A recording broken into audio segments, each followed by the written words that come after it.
queridos hermanos, tengan todos un feliz sábado, una cordial bienvenida a cada uno de ustedes que en esta mañana nos está acompañando aquí desde la página de Facebook de la Iglesia Central de Neuquén o desde la plataforma también de YouTube. Sean todos muy bienvenidos. Sepan también que pueden compartir el link de esta programación del día de hoy, compartirlo con más hermanos para que otras personas puedan conocer el mensaje de Dios y así acercarse a sus pies. Agradecidos porque podemos tener un sábado más, agradecidos porque podemos estar en comunión con Él, agradecidos con Dios porque Él puso este día en este planeta para beneficio nuestro, para que nosotros podamos desenfocarnos, desenchufarnos de las actividades, de la rutina de la semana y poder dedicar el día exclusivamente a poder escuchar su voz, a poder estar en comunión con Él, a hacer su voluntad.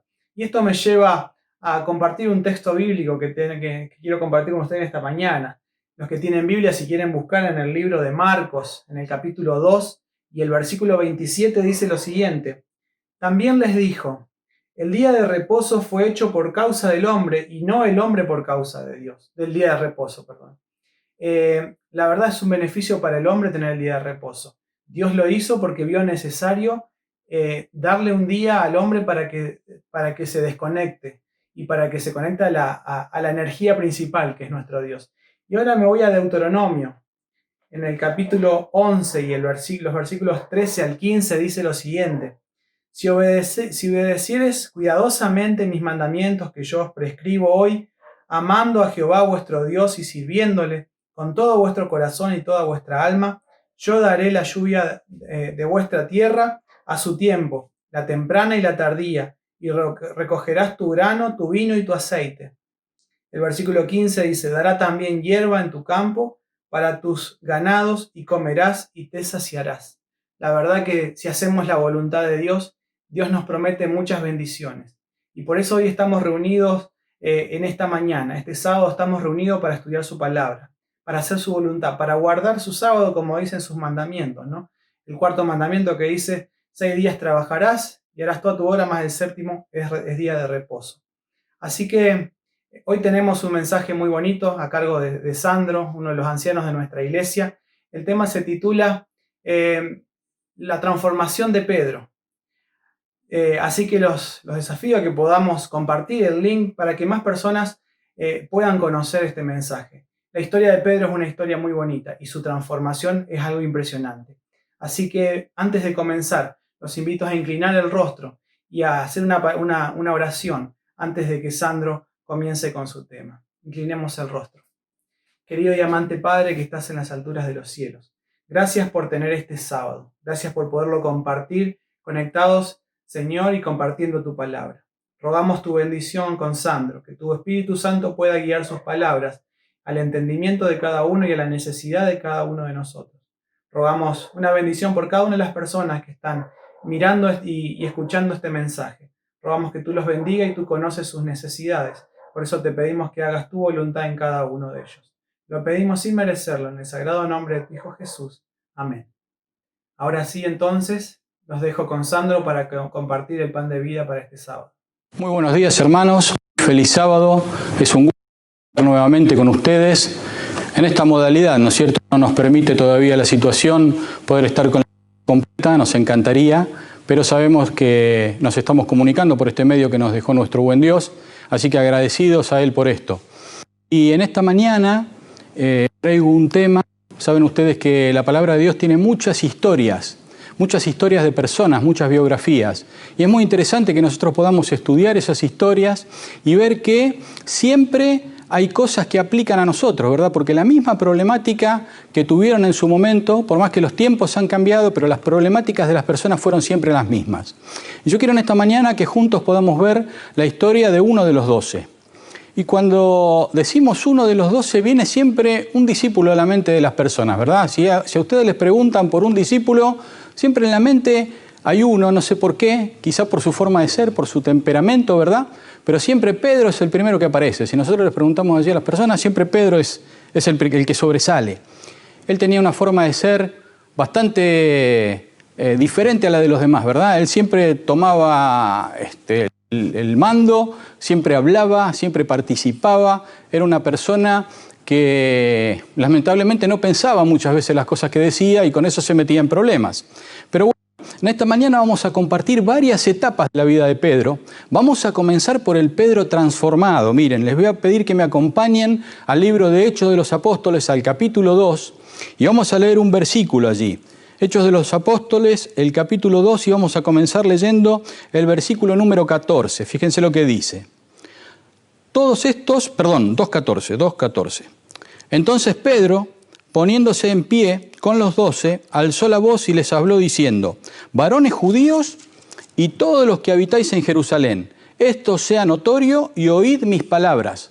Fíjense este Pedro que hablaba con poder, un Pedro transformado, un Pedro lleno del Espíritu Santo, un Pedro totalmente diferente al que vamos a ver ahora en unos minutos. Fíjense incluso un poquito más adelante, en el mismo capítulo 2, el versículo 41, fíjense el efecto del sermón de Pedro, ¿no es cierto? Él predica, podemos leer todo este capítulo, ver las palabras de Pedro, y en el versículo 41 dice así: así que los que recibieron su palabra fueron bautizados, y se añadieron aquel día como 3.000 personas. Fíjense el efecto de este Pedro transformado y lleno del Espíritu Santo. Pero yo aquí quiero hacer mención a la iglesia primitiva y quiero hacer también mención al poder del Espíritu Santo.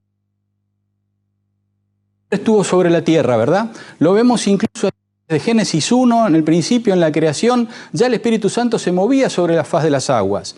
Pero a lo largo de la historia, lo que hemos visto fue, o lo que podemos apreciar incluso hoy, es un rocío del Espíritu Santo, ¿verdad? No es una lluvia. Sabemos que va a haber dos lluvias del Espíritu. Una ya pasó, fue en el Pentecostés, y otra será la lluvia tardía. Bueno, la lluvia temprana del Pentecostés afectó a un cierto grupo de personas, entre las que estaba Pedro, pero para eso tuvo que tener una preparación. Para llegar a ese momento, para poder haber recibido el Espíritu Santo de esa forma, tuvo que haber una preparación en las personas. Y eso es lo que yo quiero también que nosotros apliquemos un poquito hoy a cada uno, mientras vemos las etapas en la historia de Pedro, ¿verdad? Vamos a recorrer 4 etapas en la vida de Pedro que fueron las que marcaron su caída. Y vamos a recorrer otras 4 etapas también que fueron las que marcaron la transformación de Pedro. Y quizá tal vez en alguna de estas etapas que estemos viendo en esta mañana te puedas identificar en algún lugar de ellas. Y digas: uy, yo estoy aquí, yo estoy en esta etapa. Bueno, el punto es que nuestro buen Dios quiere que todos lleguemos al Pedro del Pentecostés. Que todos seamos aptos para recibir el Espíritu Santo, que todos seamos transformados. Pero en ese proceso hay una parte que también va de la mano nuestra. Nosotros también tenemos una parte que hacer, ¿verdad? Y entonces vamos a comenzar viendo las 4 etapas iniciales en la caída de Pedro. Y vamos a hacer un raconto en los 4 evangelios, ¿verdad? Vamos a ir por los 4, por Mateo, por Marcos, por Lucas, por Juan, para ver todo el detalle de la historia, porque cada uno de ellos, si bien cuentan la historia, marcan alguna cosa diferente. Y nosotros vamos a hacer en esta mañana expresamente foco en los detalles. Hay muchísimos detalles. Y para comenzar vamos a ir al libro de Lucas y al capítulo 22, Lucas, el capítulo 22, allí vamos a comenzar a ver nuestra historia, a ver el principio de la caída de Pedro. Pero antes de leer, antes de comenzar con la lectura, ustedes tengan abierto allí en San Lucas, el capítulo 22, yo quiero comentar un poquito el contexto. La caída de Pedro se produce en el proceso de juicio de Jesús. El proceso de juicio de Jesús tuvo 7 etapas. 7 etapas bien marcadas y diferenciadas. La primera etapa fue una etapa preliminar, ¿verdad? Ante Anás. Y de noche, estamos estimando que fue alrededor de la 1 a las 2 de la madrugada. ¿Por qué ante Anás? Sabemos fue un fraude, ¿verdad? Allí en el capítulo 26 de Mateo se nos dice que buscaron consejo para prenderle con engaño. Ya sabemos que el juicio es una farsa, ya está dictada la sentencia incluso antes del juicio, pero para lograr su cometido, lo que hicieron fue llevarlo primero ante Anás. ¿Y por qué ante Anás y no ante Caifás, que era el sumo sacerdote en ese momento? Anás no era sumo sacerdote. Lo que pasa es que Anás era una persona de más experiencia que Caifás, era una persona respetada y era una persona que de alguna manera, podríamos decir, entre comillas, era más astuta, y seguramente llevándolo ante Anás iban a encontrar en este interrogatorio previo que Anás le iba a hacer a Jesús, alguna forma de hacer que Jesús mismo se condene, ¿verdad? Ese era el objetivo. Así que primera etapa, una etapa preliminar de noche en el palacio de Caifás, por supuesto, pero ante Anás. La segunda etapa también preliminar, pero ahora ante Anás y Caifás. La tercera etapa es un juicio nocturno en el Sanedrín. Y aquí ya encontramos, ante el Sanedrín, ¿verdad? Y aquí ya encontramos uno de los puntos que está en franca oposición con la ley judía. La ley judía decía que en un juicio donde estuviese en juego la vida de una persona, tenía que comenzar ese juicio de día y terminar de día. No podía hacerse de noche. Pero claro, ¿por qué se hace de noche este juicio? Porque no podían esperar a hacerlo de día y que los seguidores de Jesús de alguna manera perjudicaran lo que ellos querían lograr, ¿verdad? Entonces lo que hacen es seleccionar cuidadosamente algunas personas del Sanedrín, no todas, porque no todas pensaban de la misma manera, y se ejecuta ese juicio nocturno. En ese juicio nocturno, en ese momento de juicio, es cuando se produce la caída de Pedro, en ese momento. Luego viene una cuarta etapa en el juicio de Jesús, ¿verdad? Que es ante el Sanedrín, pero ya de día, ¿sí? Allí ante todo el Sanedrín, y después vienen 3 etapas ante el gobierno romano. Primero ante Pilatos, luego ante Herodes, luego vuelve ante Pilato, y ya está terminado el proceso de juicio de Jesús, ¿verdad? Ahí ya se terminó el proceso de juicio. Ahora, decíamos que hay 4 etapas que llevan a Pedro hacia la caída. En la primera de estas etapas, la primera que vamos a analizar, que está, decíamos, en el capítulo 22 de Lucas, es un Pedro que habla. Y como decíamos, a ver, Pedro siempre hablaba, ¿verdad? Él siempre hablaba, solo por mencionar algunos pasajes en la Escritura que relatan cuando Pedro hablaba. Incluso a veces hablaba también en nombre de sus compañeros, sin que ellos lo hayan puesto en esa posición, pero él hablaba en nombre de ellos, ¿verdad? Hay un registro que seguramente recordarán cuando Jesús se acerca a la barca de noche caminando sobre el agua, y entonces Pedro dice: Maestro, si eres tú, ordena que yo vaya caminando sobre el agua hacia ti. Ahí lo vemos a Pedro hablando, ¿verdad? En otro momento, cuando el Señor pregunta: ¿quiénes dicen ustedes que soy yo?, Pedro es el que responde: tú eres el Cristo, el Hijo del Dios viviente. También habla Pedro, ¿verdad?, en ocasión de la transformación de Jesús. Y le dice Pedro: Señor, ¿quieres que hagamos 3 enramadas? Una para ti, otra para Moisés y otra para Elías. Y después hay un cuarto registro que vamos a mencionar, que es cuando le preguntan a Pedro: tu maestro, ¿paga el impuesto al templo? ¿Paga el tributo al templo? Y Pedro le dice: sí, mi maestro paga. Y con esta respuesta, por supuesto, se mete en problemas, ¿no es cierto? Porque Pedro responde sin pensar. Entonces, cuando le cuenta a Jesús de la historia, Jesús lo hace reflexionar y le dice: Pedro, ¿de quién cobran impuestos los reyes o los gobernantes? ¿De sus hijos o de los extranjeros? De los extranjeros, por supuesto, ¿no es cierto? Pero el Señor le dice: no importa, ve a pescar, el primer pez que saques, abre su boca y encontrarás dentro de su boca una moneda para pagar el tributo. Entonces, el Señor siempre solucionando el problema, ¿verdad? Pero aquí vamos a ver un Pedro que habla, decíamos, primera de las 4 caídas, de las 4 etapas de caída de Pedro, primera etapa, un Pedro que habla seguro de sí mismo. Fíjense, Lucas 22 y el versículo 33. Él le dijo: Señor, dispuesto estoy a ir contigo, no solo a la cárcel, sino también a la muerte. Y fíjense que Pedro estuvo a un paso de cumplir esto, ¿verdad? Casi lo cumple. Casi lo cumple. ¿Por qué? Porque estaba allí en el Getsemaní, venían a arrestarlo a Jesús, había personas armadas, y el hecho de que Pedro desenvaine su espada podía ocasionar que algún otro también saque su espada y Pedro podía ser herido de muerte. Este Pedro que dice eso, un Pedro seguro de sí mismo, es un Pedro que confía en sí mismo y que está totalmente convencido de lo que va a hacer, ¿verdad? No es un farsante, es un Pedro totalmente auténtico. Pero fíjense, un Pedro que depende de sí mismo, depende de lo que él puede hacer, depende de lo que él puede lograr. Seguro de sí mismo. Y quizá esto pueda llegar a describir en esta mañana una etapa de nuestra vida espiritual. Todos en algún momento nos sentimos bien espiritualmente, ¿verdad? Nos sentimos seguros incluso de nosotros mismos, de lo que podemos llegar a dar.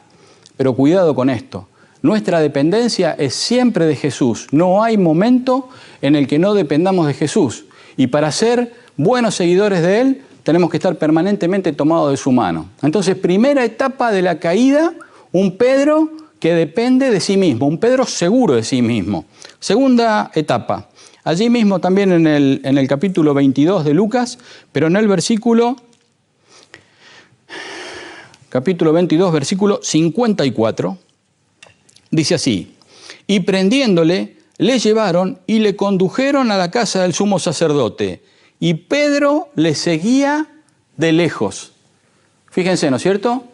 Pedro hace un momento está allí sacando la espada y poniéndose frente a su maestro y asumiendo el control de la situación.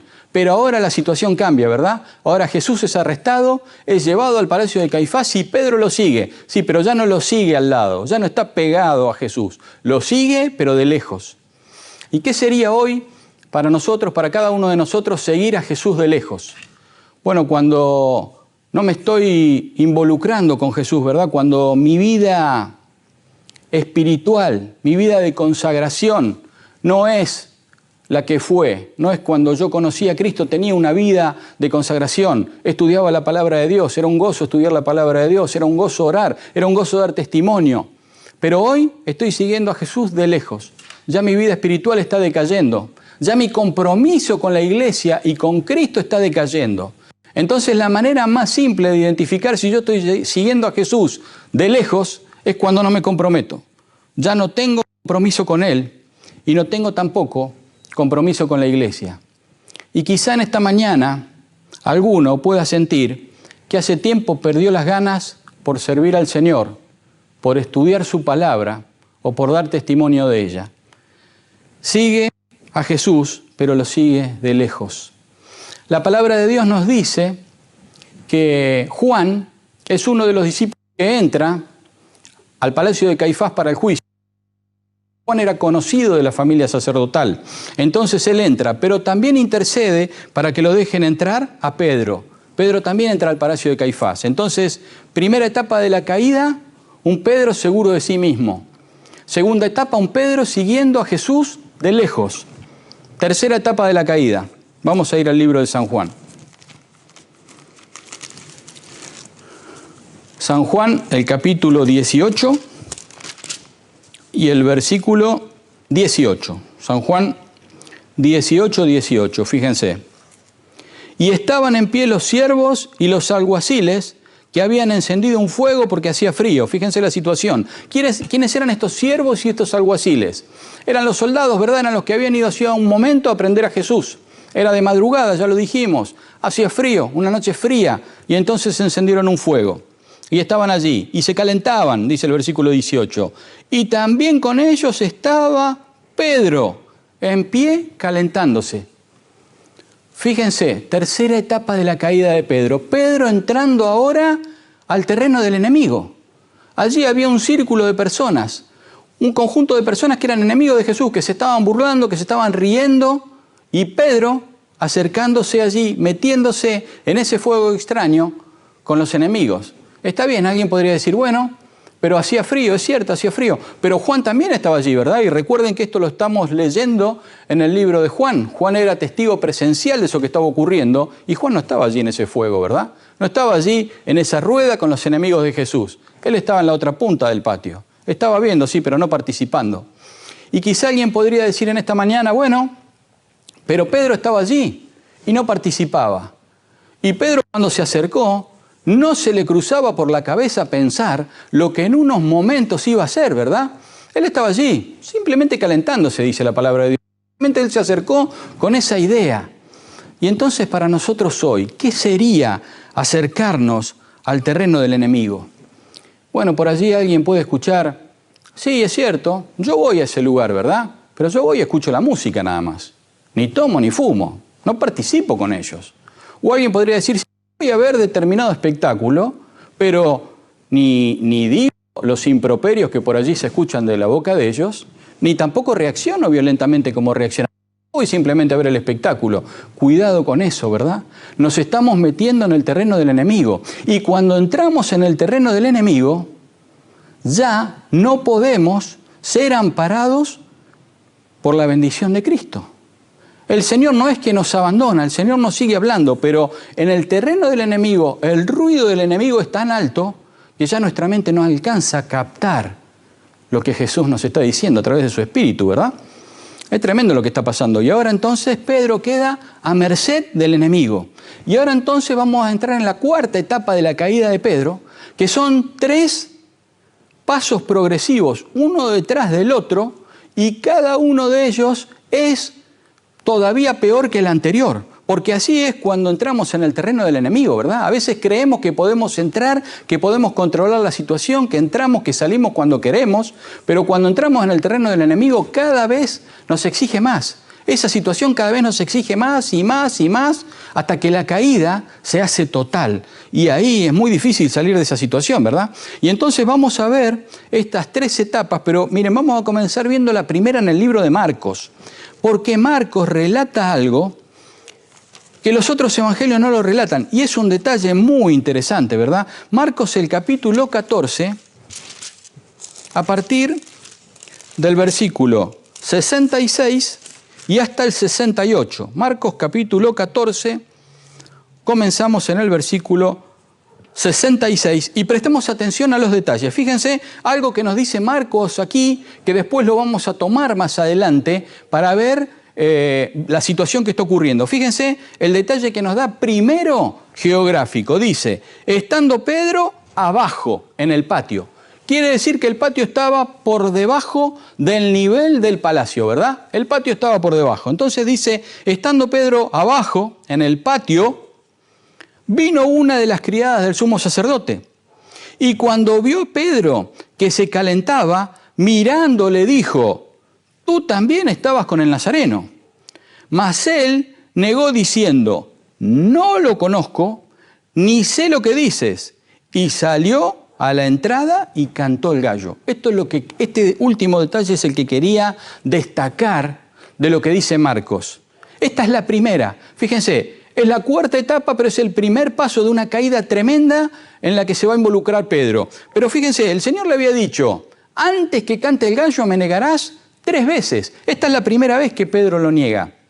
Y sin embargo, aquí hay un gallo que adelanta su canto, ¿verdad? El canto del gallo lo que nos está marcando es la hora, ¿sí? Es la vigilia de la noche. Más o menos 4 o 5 de la mañana en aquel lugar, cuando empezaba a despuntar el alba. Todavía no estaba empezando, pero un gallo adelanta su canto. Fíjense qué cosa interesante, lo que decía recién, cuando nos acercamos al terreno del enemigo, ya no podemos escuchar claramente la voz de Dios. No había necesidad de que Pedro caiga como cayó. No había necesidad de que él lo niegue 3 veces. En esta primera vez que lo negó, cuando escucha el cantar del gallo, si Marco lo escucha y lo relata, Pedro lo tiene que haber escuchado también.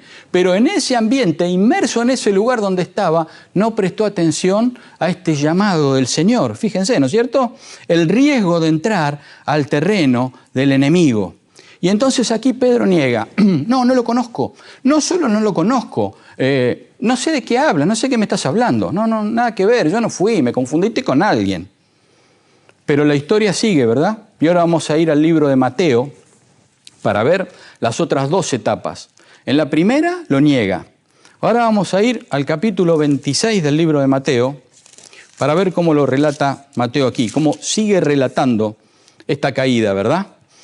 Primer paso lo niega. Mateo 26, versículos 71 y 72. Saliendo él a la puerta, es lo mismo que dice Marcos, ¿verdad? Él salía, cantó el gallo.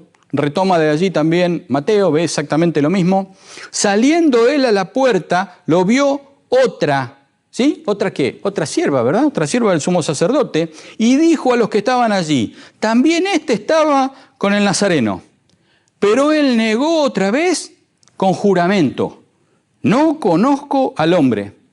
Fíjense cómo esto va increyendo, ¿verdad? Primero negó, ahora le tiene que poner algo más. El pecado exige algo más. Ahora niega y jura, incluso en total oposición con lo que su maestro le había enseñado en el Sermón del Monte, que está allí en el capítulo 5 de Mateo, ¿verdad? Donde había dicho que no debemos jurar. Y había dicho más, que tu hablar sea sí, sí, no, no, porque todo lo que es en más de esto, de mal procede. Eso le había dicho Jesús, él lo había escuchado claramente en el monte, ¿verdad? Pero ahora, ¿qué ocurre? Ahora, estando en el terreno del enemigo, el enemigo demanda cada vez más y la situación demanda cada vez más. Entonces Pedro no solo niega, sino que ahora jura. Pero no se queda ahí. Esta es la segunda. Vamos a ver la tercera. Vamos a ver la tercera. Primero el versículo 73 del mismo capítulo 26 de Mateo.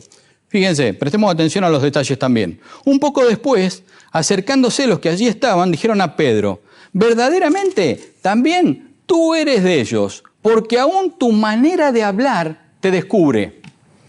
Algunos estudiosos dicen que el idioma natal de Pedro, él era arameo. Y probablemente allí, en esta rueda de enemigos, estuviese hablando otro idioma.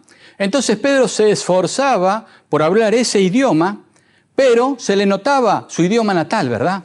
Es como si alguien que nació en Inglaterra, por ejemplo, aprende español perfectamente y viene aquí y habla con nosotros nos vamos a dar cuenta rápidamente que él no es local, ¿verdad? No es nacido aquí. Aprendió español, sí, pero por su acento delata que es de otro lugar. Y es lo mismo que le estaba pasando a Pedro. Pedro, tu acento te delata. ¿Qué haces acá, Pedro? Vos estás acá en este grupo, querés participar con nosotros, pero vos no sos de acá. ¿Qué estás haciendo acá? ¿Cómo te metiste acá? ¿Qué es lo que estás haciendo acá con nosotros? Vos no tenés nada que ver con nosotros. Y ahora viene la parte más trágica, ¿verdad? Versículo 74. Entonces ahora él tenía que demostrar que sí, que era de ellos. Y fíjense, entonces él comenzó a maldecir y a jurar: no conozco al hombre.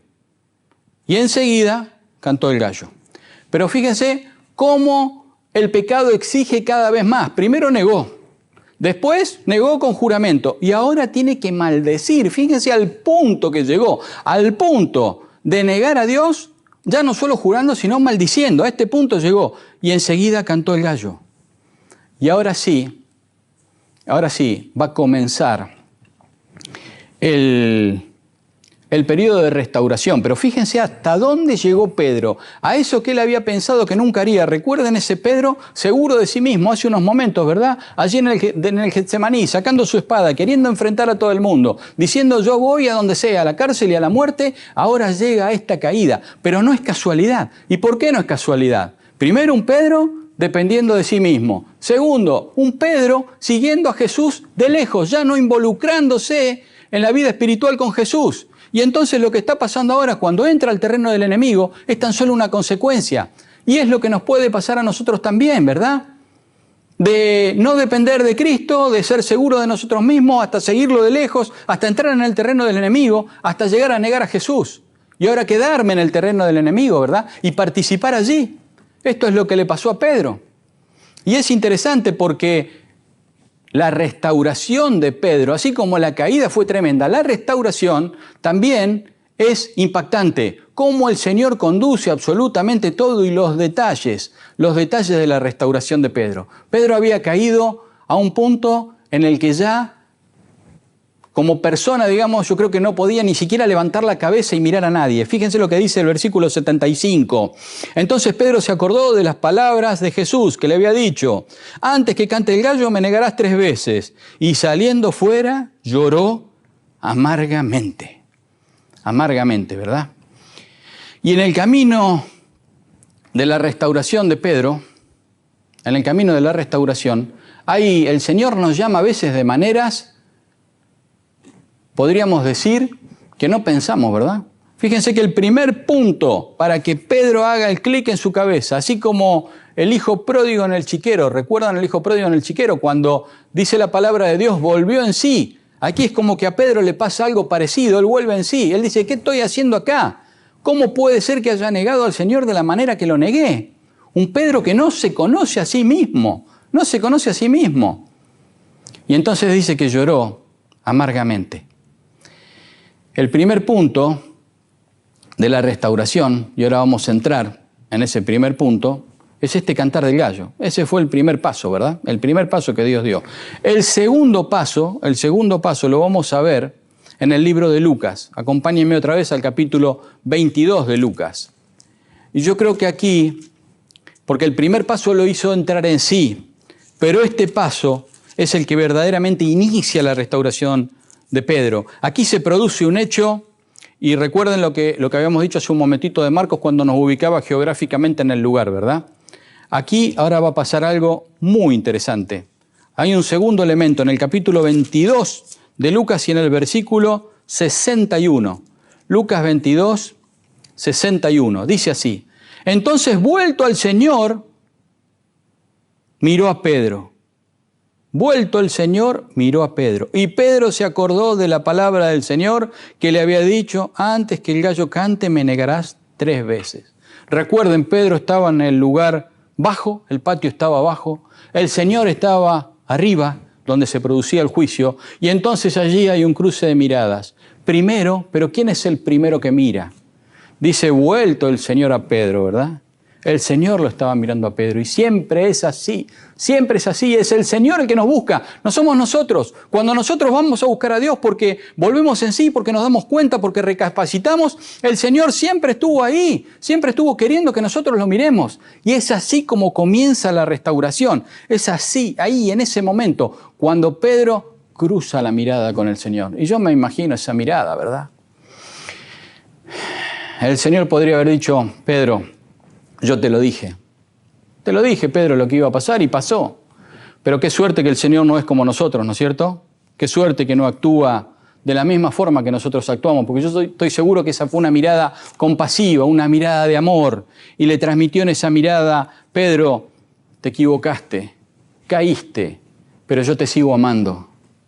Para mí, el hecho de que me mires es señal de que querés iniciar este camino de restauración, y yo, Pedro, te estoy esperando con los brazos abiertos. Este segundo punto, esta mirada compasiva del Maestro hacia Pedro, fue lo que empezó a mejorar en la vida de Pedro y que lo inició en este camino de la restauración.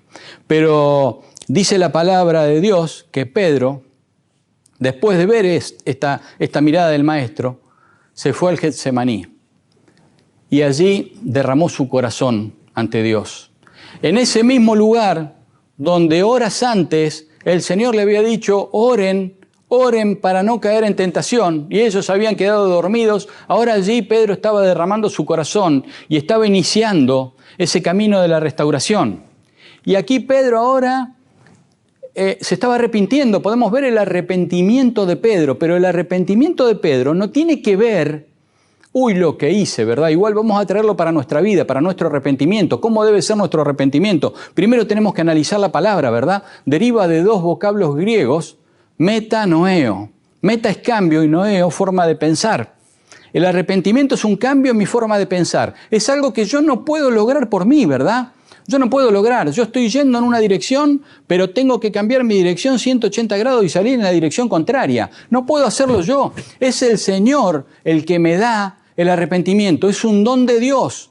¿Dónde comienza el arrepentimiento? Cuando yo comienzo a ver que el pecado, sí, el pecado es terrible, lo que hice es terrible, las consecuencias del pecado son terribles, pero antes de las consecuencias que se pueden ver, hay algo que es mucho más doloroso y que no se ve. Y es que yo, al pecar, quiebro mi relación con Dios. Levanto una pared entre el Señor que me quiere hablar, que quiere estar conmigo, y yo no puedo participar en unión con Él si hay pecado en mi vida.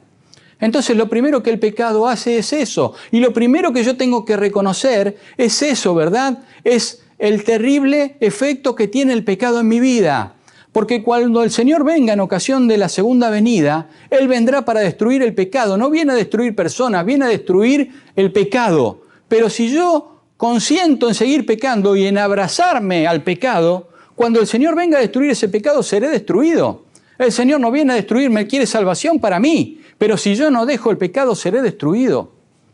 Entonces el Señor, con esa mirada, le está diciendo: Pedro, ahora que te diste cuenta, ahora que llegaste al fondo del pozo, no había ninguna necesidad de llegar al fondo del pozo, ¿eh?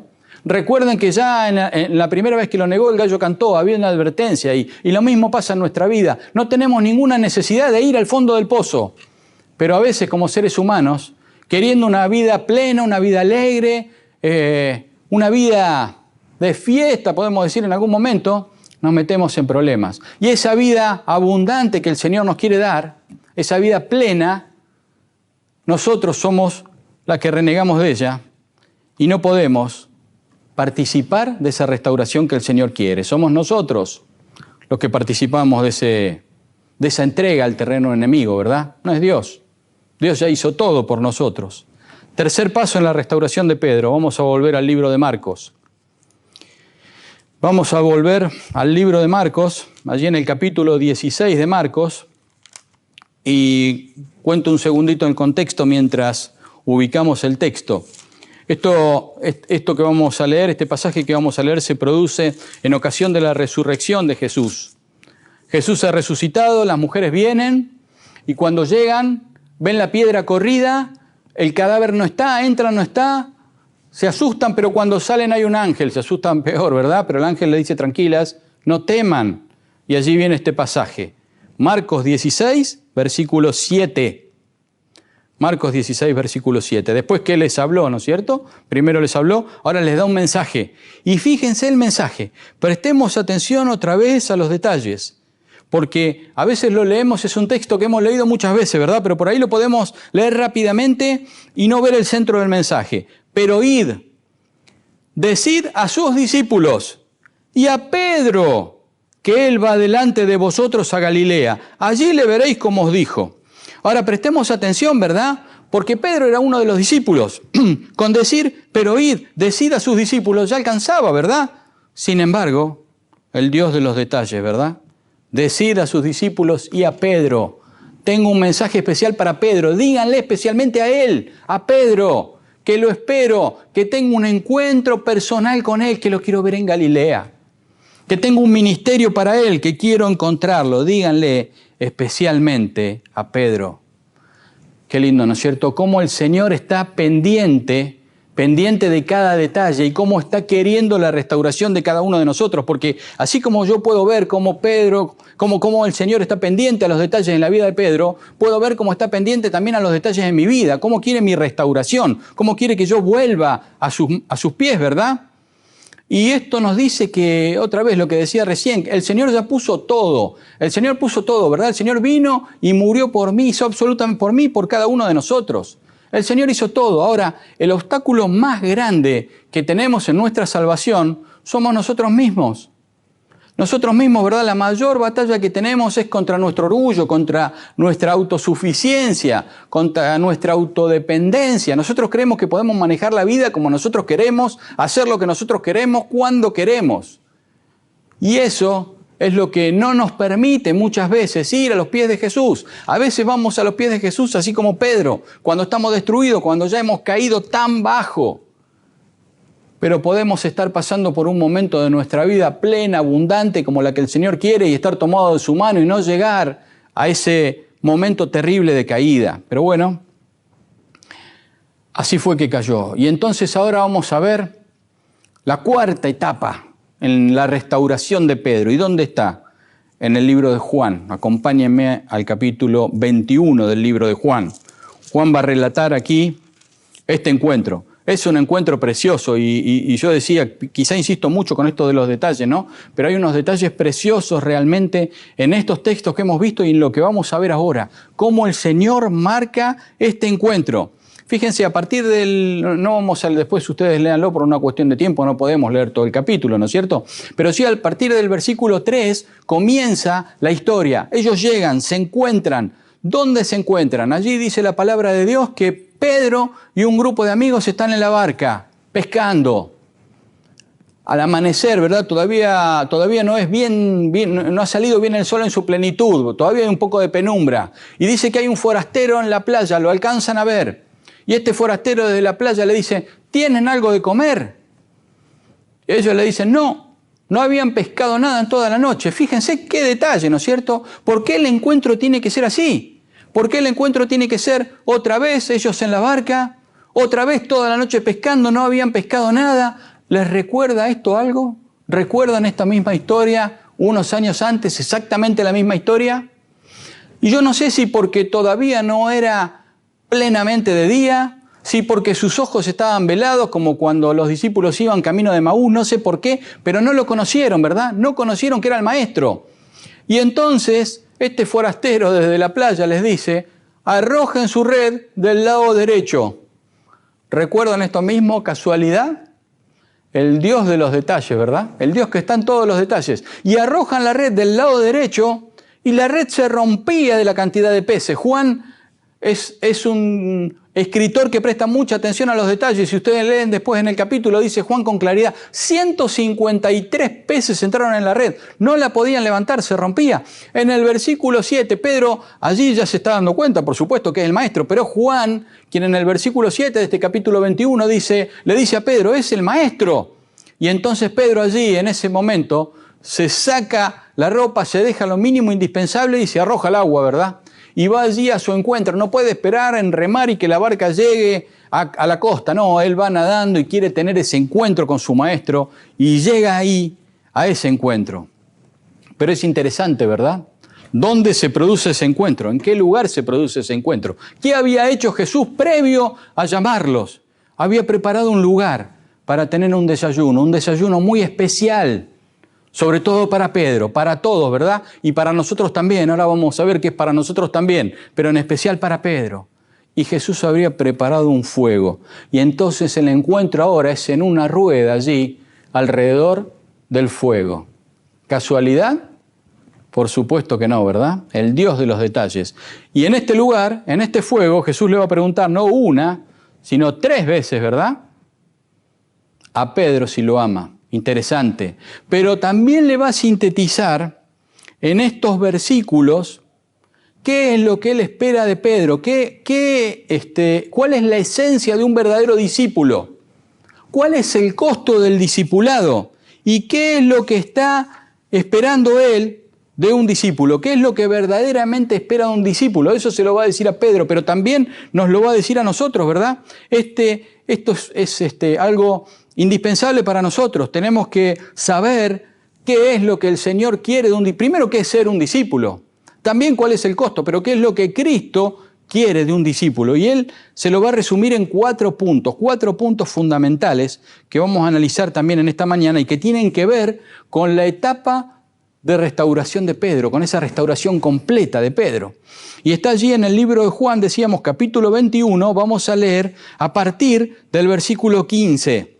Fíjense, cuando hubieron comido, Jesús dijo a Simón Pedro, Simón, hijo de Jonás, ¿me amas más que estos? Le respondió, sí, Señor, tú sabes que te amo. Él le dijo, apacienta mis corderos. Fíjense, aquí podemos ver 2 aspectos fundamentales. Primer aspecto fundamental. Jesús le dice, Simón, hijo de Jonás, ¿me amas? La pregunta es una pregunta personal. El discipulado comienza con una respuesta personal, no una respuesta de la iglesia. Es lindo estar en la iglesia, es lindo que todos amemos a Cristo, sí, es muy bueno. Pero cada uno de nosotros tiene que ser el que dé esta respuesta personal a Jesús. Y esta respuesta que le hace a Pedro, nosotros podríamos aquí tapar el nombre de Pedro y poner el nuestro. Y Jesús nos está haciendo esa pregunta a cada uno de nosotros esta mañana. ¿Será que lo amamos? ¿Me amas? ¿Realmente me amas? Y entonces viene la respuesta de Pedro, sí, Señor, te amo. Inmediatamente el Señor le da una tarea. Apacienta mis corderos. ¿Por qué? Porque esto tiene que ver con la entrega genuina, ¿verdad?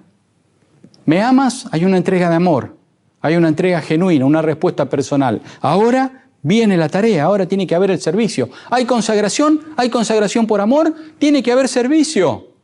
Entonces, primero la pregunta personal, la respuesta, sí Señor, te amo, me consagro a ti, quiero darte mi vida. Entonces, el servicio. Y entonces ahora podemos analizar nuestra vida en esta mañana. Si no hay servicio en nuestra vida, si en nuestra vida está faltando el servicio hacia Cristo, hacia la iglesia de Dios, entonces podemos ver claramente qué es lo que está fallando, ¿verdad? Porque podemos resumir el discipulado como respuesta personal, consagración y servicio.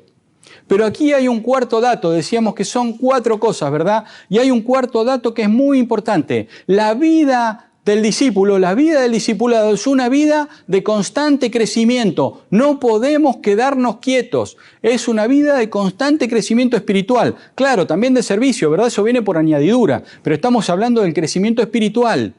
Esa relación con Cristo tiene que ir en aumento y tiene que ser un crecimiento constante. ¿Y cómo nos damos cuenta que tiene que ser un crecimiento constante? ¿Dónde lo dice la palabra de Dios? Bueno, leímos el versículo 15, ¿verdad? En el versículo 16, Jesús le hace la misma pregunta por segunda vez. Y Pedro le responde, pero hay una cosa interesante. En nuestro lenguaje, lamentablemente nuestro lenguaje es mucho más limitado que el griego, ¿verdad? Nosotros para amar decimos amar. Y amamos una ensalada, amamos un plato de fideo, amamos a nuestra esposa y también amamos a Dios. Para nosotros todo es amor, ¿verdad? Todo es amor. Pero para los griegos había una diferencia notoria entre los términos. Y entonces la pregunta que le hace Jesús en el versículo 15 y que se la vuelve a repetir en el versículo 16, el amor, el texto griego para esa palabra, cuando Jesús le dice me amas, la palabra que está usando Jesús en el original griego es ágape.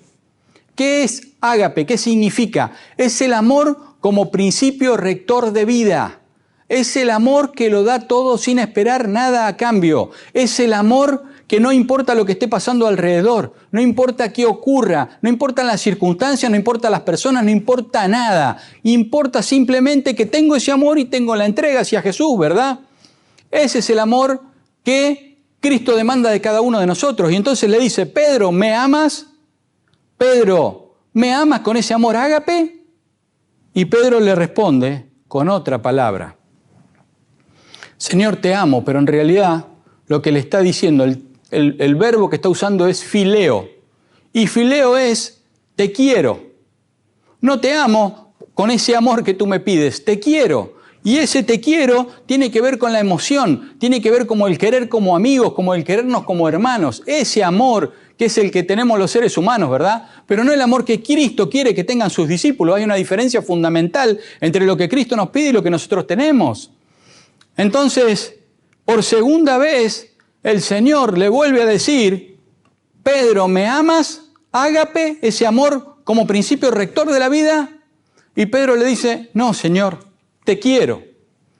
Y entonces ahora vamos a entender por qué Pedro se entristece en el versículo 17.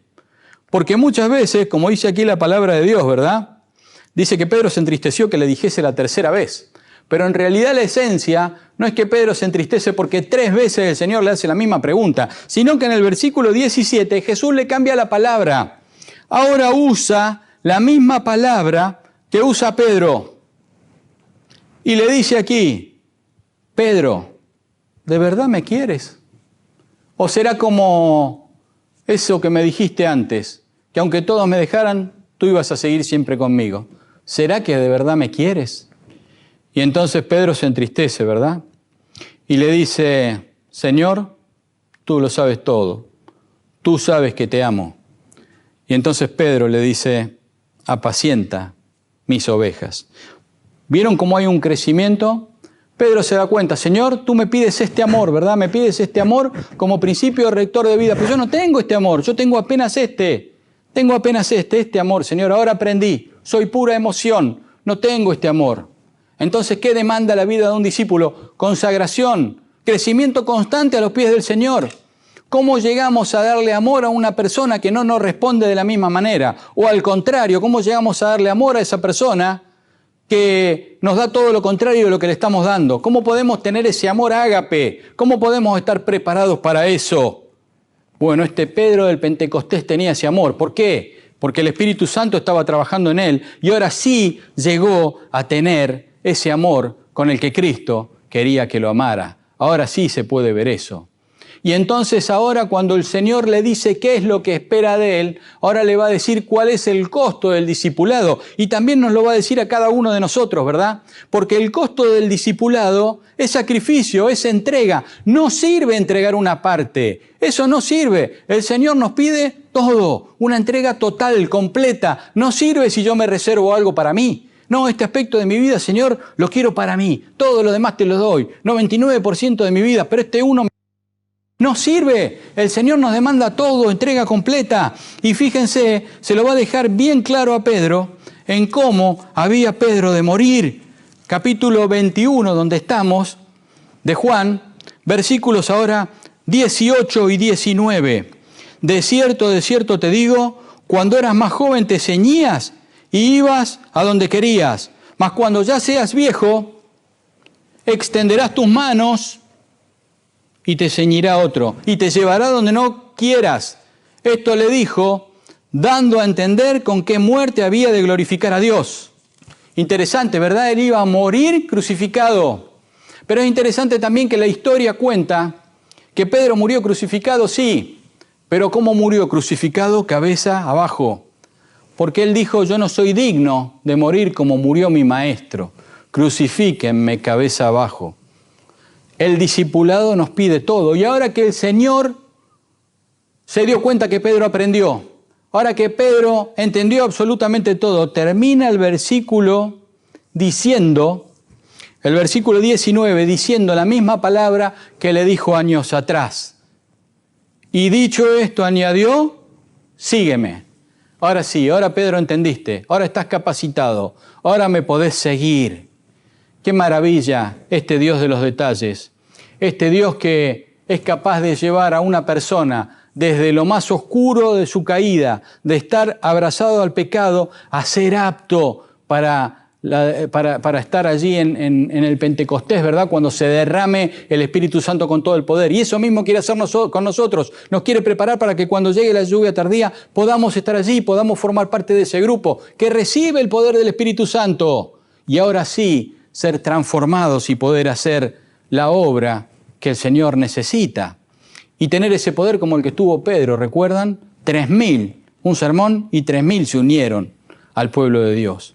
Y si repasamos entonces ahora la vida de Pedro y la comparamos con la nuestra, ¿dónde estoy yo? ¿Dónde estamos cada uno de nosotros en este camino de seguir a Dios? ¿En qué punto me encuentro, verdad? ¿Me encuentro en el punto de que estoy seguro de mí mismo, así como estaba Pedro? ¿Estoy en el punto en el que estoy siguiendo a Jesús de lejos? ¿No me estoy comprometiendo ni con Él ni con su iglesia? ¿Estoy en el punto de estar entrando al terreno del enemigo? ¿Estoy quizás ya compartiendo en el terreno del enemigo? ¿Estoy alejado totalmente de Dios y metido y lleno en el terreno del enemigo? ¿Ya no me conozco a mí mismo como no se conoció Pedro? ¿O estoy en el camino de la restauración? O quizás seas como ese Pedro del Pentecostés, no lo sé. Yo no lo sé, pero hay un versículo que escribió Pablo en una de las cartas a los tesalonicenses. Acompáñenme a Primera de Tesalonicenses. Y hay un resumen allí perfecto de lo que el Señor quiere para cada uno de nosotros. Aquí está el resumen de todo lo que estuvimos hablando en esta mañana. Capítulo 5 de Primera de Tesalonicenses. Capítulo 5 y el versículo 23. Y el mismo Dios de paz os santifique por completo, y todo vuestro ser, espíritu, alma y cuerpo, sea guardado irreprensible para la venida de nuestro Señor Jesucristo. Todo vuestro cuerpo, completos. Esto es lo que quiere el Señor. Esta es la entrega que quiere el Señor. Y puede ser que en esta mañana, quizá el Espíritu Santo estuvo hablando a tu corazón y quizá escuchaste y entonces dijiste, uy, qué bueno, quiero hacer esto, quiero tomar esta decisión. ¿Cuándo es que tengo que entregarme completamente a Dios? ¿En qué momento tengo que entregarme? ¿Cuándo? ¿Cuándo es esa entrega? Y bueno, sí, quiero entregarme, pero dentro de un tiempo, cuando termine mi carrera, cuando encuentre aquel trabajo que quiero, cuando me case, cuando tenga un hijo, siempre vamos dilatando, ¿verdad? Pero el tiempo es ahora, este es el momento, no hay un mañana, ¿verdad? Más allá de la situación por la que estamos atravesando hoy, que es una situación coyuntural, no quiero referirme a eso. Siempre las personas estuvimos dependiendo permanentemente de Dios porque no sabemos en qué momento el Señor va a decidir que vayamos al descanso. ¿Cuándo tengo que entregarme? Ahora, en este momento. Y quiero terminar con una cita de Elena de White. Fíjense lo que dice ella en El Camino a Cristo, en la página 47, en relación con todo lo que estuvimos hablando en esta mañana. Fíjense, y con tomar la decisión, ¿en qué momento tomar la decisión? Desear ser bondadosos y santos es rectísimo. Tenemos ese deseo en nuestro corazón. Queremos ser bondadosos, queremos ser santos, queremos que el Señor nos transforme por completo, nos santifique por completo. Eso es rectísimo, dice ella. Pero si solo llegas hasta allí, de nada te valdrá. Muchos se perderán esperando y deseando ser cristianos. No llegan al punto de dar su voluntad a Dios. No eligen ser cristianos ahora. Este es el momento. Este es el momento para tomar nuestra decisión. Y si por allí en esta mañana has escuchado la voz del Señor hablándote, si el Espíritu Santo está hablando a tu corazón en esta mañana, yo quiero pedirte, en el lugar donde estés, allí donde te encuentres, que por favor te pongas de pie, porque quiero orar por cada uno de nosotros, para que el Señor pueda trabajar en nuestro corazón, para que pueda trabajar en nuestra vida, y así como transformó a ese Pedro, pueda transformarnos a cada uno de nosotros. Vamos a orar. Querido y amante Padre Celestial, cuánta sabiduría, Señor, hay en tu palabra. En esta mañana pudimos ver cómo estás atento a todos los detalles y a todas las necesidades de cada uno de tus hijos. Pudimos ver, Señor, en el ejemplo de la vida de Pedro, cómo estuviste siempre a su lado. Y también lo podemos notar en nuestra vida. Señor, queremos rogarte en esta mañana que toques nuestros corazones y que tú, que das tanto el querer como el hacer por tu buena voluntad, nos ayudes a transformar nuestras vidas. Nos guíes. Tú has comenzado, Señor, la buena obra en cada uno de nosotros. Te imploramos en esta mañana por tu Santo Espíritu en nuestras vidas. Queremos ser transformados, así como Pedro fue transformado. Queremos ser aptos para recibir la lluvia tardía. Queremos recibir tu Santo Espíritu en nuestras vidas. Por favor, Señor, guíanos a tus pies cada día. Manténnos cerca tuyo cada día. Danos tu Santo Espíritu y danos la fuerza de voluntad para poder lograrlo. Perdona nuestras faltas y pecados, Señor. Nos reconsagramos a ti en esta mañana, en el nombre y en los méritos de nuestro Creador y Redentor Jesús. Amén. Queridos hermanos, muchas gracias. Los esperamos el próximo sábado y les deseamos una semana en compañía de nuestro buen Dios y Creador. Dios los bendiga.